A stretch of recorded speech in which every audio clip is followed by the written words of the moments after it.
Regular job అప్డేట్స్లో భాగంగా ఈరోజు మన ముందుకి receptionist come computer operator jobs అయితే వచ్చాయి. సో ఈ వేకెన్సీస్ మెయిన్గా మనకి హైదరాబాద్ పటాన్ చెరువు, మనకు పటాన్ చెరువు నియర్లో సరౌండింగ్లో ఉన్న మనకు ఒక కన్స్ట్రక్షన్ కంపెనీ అయితే ఈ జాబ్స్ని అయితే ఆఫర్ చేయడం జరుగుతుంది. సో ఎవరైతే రిసెప్షనిస్ట్ కమ్ కంప్యూటర్ ఆపరేటర్ ఆ జాబ్స్ గురించి చూస్తున్నారో డైరెక్ట్ మీకైతే ఈ మంత్ 11th అయితే డైరెక్ట్ వాకిన్ ఇంటర్వ్యూ ఉంది. డైరెక్ట్ మీరు వాకిన్ ఇంటర్వ్యూ అయితే అటెండ్ అవ్వచ్చు. ఒకసారి మనం క్లియర్గా డీటెయిల్స్ చూసినట్లయితే మినిమం 12th అబవ్ ఉన్న వాళ్ళైతే ఈ జాబ్స్కి అయితే అప్లై చేసుకోవచ్చు అండి.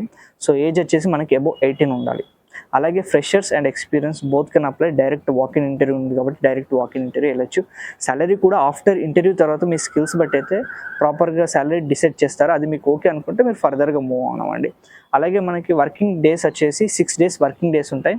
వీక్లీ 1 వీక్ ఆఫ్ ఉంటుంది. డ్యూటీ టైమింగ్స్ చూసినట్లయితే మనకి మార్నింగ్ 9 to 6 మెన్షన్ చేశారు. సో ఇవైతే బేసిక్ డీటెయిల్స్. సో ఇందులో ఒకసారి మీకు జాబ్ వచ్చిన తర్వాత మీరు చేయాల్సిన రూల్స్ అండ్ రెస్పాన్సిబిలిటీస్ ఎలా ఉంటాయంటే మనకు కొంచెం బేసిక్ మెన్షన్ చేశారు. సో ఎవరైతే కన్స్ట్రక్షన్ కంపెనీకి వచ్చే గెస్ట్ని మీరు వెల్కమ్ చేయాల్సి ఉంటుంది. సో వాళ్ళు వెల్కమ్ చేసి వాళ్ళకి ఏదైతే నీడ్ ఉందో దాన్ని తెలుసుకోవాల్సి ఉంటుంది. అలాగే మీకు వచ్చే కాల్స్ని కూడా మీరు అటెండ్ చేసి ఆ కాల్స్కి మీరు ఆన్సర్స్ చేయాల్సి ఉంటుంది.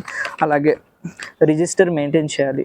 డైలీ ఎవరు వస్తున్నారు, ఎవరు వెళ్తున్నారు ఏంటి అని మీరు ఫ్రంట్ ఎండ్లో ఉంటారు కాబట్టి రిజిస్టర్ కూడా మీరు మెయింటైన్ చేయాల్సి ఉంటుంది. అలాగే బేసిక్ కంప్యూటర్ వచ్చి ఉంటే బెటర్. సో ఎంఎస్ ఎక్సెల్ కానీ ఏంటి కొంచెం మెయింటైన్ చేయాల్సి ఉంటుంది. అలాగే మెయిలింగ్ కూడా మీరు చేయాల్సి ఉంటుంది కొన్ని సందర్భాలలో. అలాగే డాక్యుమెంట్స్ కూడా చూసుకోవడం, ప్రిపేర్ చేయడం లాంటివి.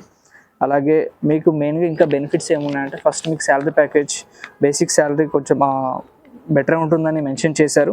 అలాగే మీకు బెనిఫిట్లు ఏంటంటే ఒక 1 year పాటు చేసుకుంటే మీకు 1 year ఎక్స్పీరియన్స్ వస్తే మీకు ఫర్దర్గా కెరీర్ గ్రోత్కి యూజ్ అవుతుంది.